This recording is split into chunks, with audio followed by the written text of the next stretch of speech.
9 август асосгузори сулҳу ваҳдати миллӣ пешвои миллат президенти ҷумҳурии Тоҷикистон муҳтарам Эмомалӣ Раҳмон дар шаҳри Бӯстони вилояти Суғд коргоҳи дӯзандагии корхонаи воҳиди давлатии фулӯзоти нодири Тоҷикистонро ба истифода доданд.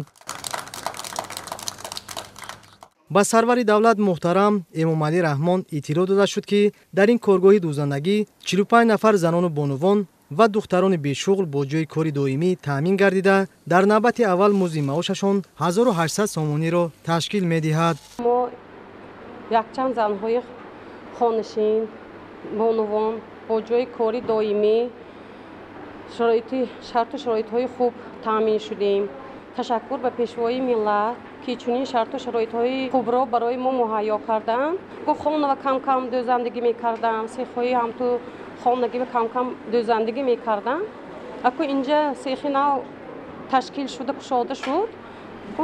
Ҳаминҷа бохабар шуда, мана бо якчанд занҳо мо ҳамсӯҳбат шуда ба ҷои кор омадем.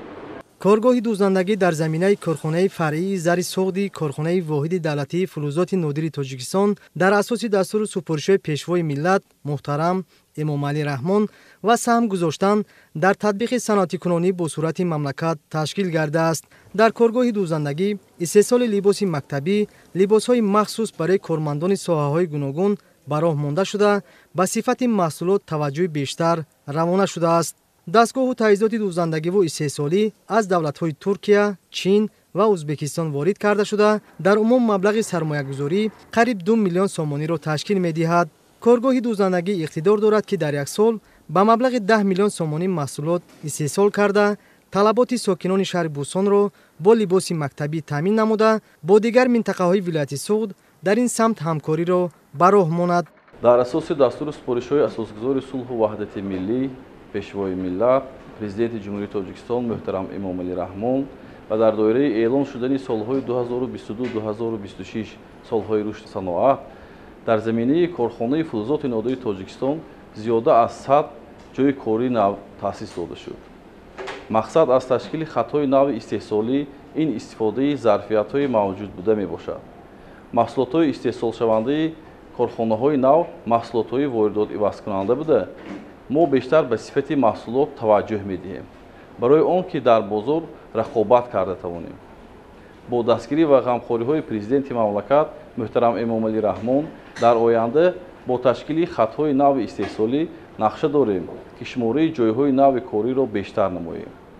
маҳсулотҳои воридот-ивазкунанда ва ба содирот нигароншударо истеҳсол намуда, дар саноатикунонӣ бо сурати мамлакат саҳми арзанда гузорем. масъулини коргоҳ нақша доранд, ки дар асоси фармоиш либосҳои мактабиро бо тарҳи зебо ва бо сифати хуб омода намоянд. дар ин цехи истеҳсолӣ 45 нафар занҳо кор мекунем, бо ҷойи кор таъмин ҳастем. ҳамарӯза ба дӯхтани либоси мактабӣ машғул ҳастем. дар хона ман бо чеварӣ машғул будам. фаҳмидам, ки дар ин ҷо цехи дӯзандагӣ ҳаст, омадам бо кор таъмин шудам. раҳмат ба пешвои миллат, ки моро бо кор таъмин карданд. коргоҳи дӯзандагии фулӯзоти нодири Тоҷикистон аз ду минтақа иборат мебошад.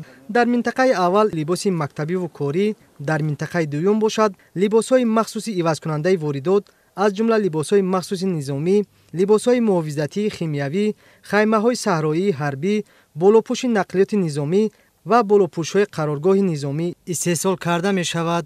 ба коргоҳ таҷҳизоти муосири ороишгарӣ ва нусхагирии маҳсулот ворид карда шудааст, ки кори ороишгарону дизайнеронро осон мекунад. дар коргоҳи мазкур дастгоҳҳои муосир муҷаҳҳаз бо барномаҳои махсуси автоматӣ ва фарогири 280 намуди ороиш барои омода намудани курпаҳои гуногунҳаҷм мавҷуд буда, ин тасмим барои рақобатпазир будани маҳсулот мусоидат мекунад. дар асоси дастури супоришҳои президенти мамлакат дар вилояти Суғд давоми 6 моҳи сипаришудаи соли 2022 9 корхонаву коргоҳҳои дӯзандагӣ бо 194 ҷойи нави корӣ ва коргоҳи истеҳсоли пойафзол бо 30 ҷойи корӣ таъсис дода шуд. дар ин давра дар корхонаҳои дӯзандагии вилояти Суғд ба маблағи 152,4 миллион сомонӣ маҳсулот истеҳсол гардид, ки нисбат ба ҳамин давраи соли 2021 ҳаҷми истеҳсолот 23,1 миллион сомонӣ зиёд мебошад.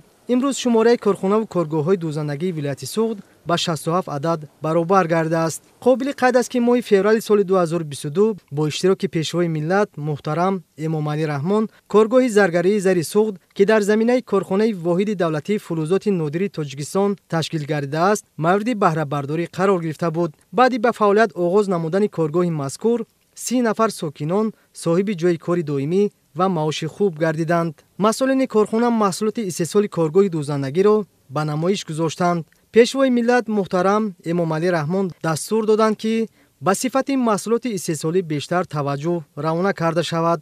дар асоси ҳидоятҳои пешвои миллат муҳтарам Эмомалӣ Раҳмон зарфиятҳои истеҳсолӣ дар корхона марҳила ба марҳила истифода гардида бо ин васила ҷойҳои нави корӣ муҳайё ва ҳаҷми истеҳсолот зиёд мегардад. зимни муаррифии лоиҳаи ташкили хатҳои нави истеҳсолӣ дар заминаи корхонаи воҳиди давлатии фулӯзоти нодири Тоҷикистон ба сарвари давлат маълумот дода шуд ки дар солҳои оянда сехи истеҳсоли либоси варзишӣ бо 23 ҷойи нави корӣ, хатти истеҳсоли қуттиҳо барои тухм бо 18 ҷойи корӣ, сехи истеҳсоли чархҳои буранда бо 30 ҷойи корӣ ва нуқтаи хизматрасонии техникӣ бо 15 ҷойи корӣ ташкил мегардад. дар сехҳои нав асосан маҳсулоти ивазкунандаи воридот ва ба содирот нигарондашуда истеҳсол карда мешавад. корхонаи фулӯзоти нодири Тоҷикистон бо шерикони рушд ҳамкориҳои судмандро ба роҳ монда дар доираи робитаҳои судманд нақшҳои минбаъдаи мо дар амал татбиқ карда мешавад. дар ин самт мо дар соҳаи гидрометеорологӣ бо корхонаи кӯҳи металлургии Алмалики ҷумҳурии Ӯзбекистон доир ба ҷиҳати коркарди хокии сурб барои корбарӣ шартнома баста корбариро оғоз намудем. инчунин дар соҳаи гидрометеорологӣ бо комбинати кӯҳи металлургии Нижний Тагилск, Евраз ҳамкориҳоро оғоз карда истодаем. дар нақша дорем ки то ба охири соли 2022 оғози корҳои гидрометеорологӣ бо корхонаҳои мазкур оғоз гардад. дар назар аст ки то соли 2024 дар назди корхонаи фулӯзоти нодири Тоҷикистон маркази логистикӣ дар масоҳати 29 гектар бунёд карда мешавад. дар ояндаи наздик дар ин маркази логистикӣ 6 иншооти хизматрасонӣ ва гидрометаллургӣ ташкил гардида дар ҳамкорӣ бо шарикони рушд аз Федератсияи Русия ва Ҷумҳурии Ӯзбекистон нақшаҳо дар амал татбиқ карда мешавад.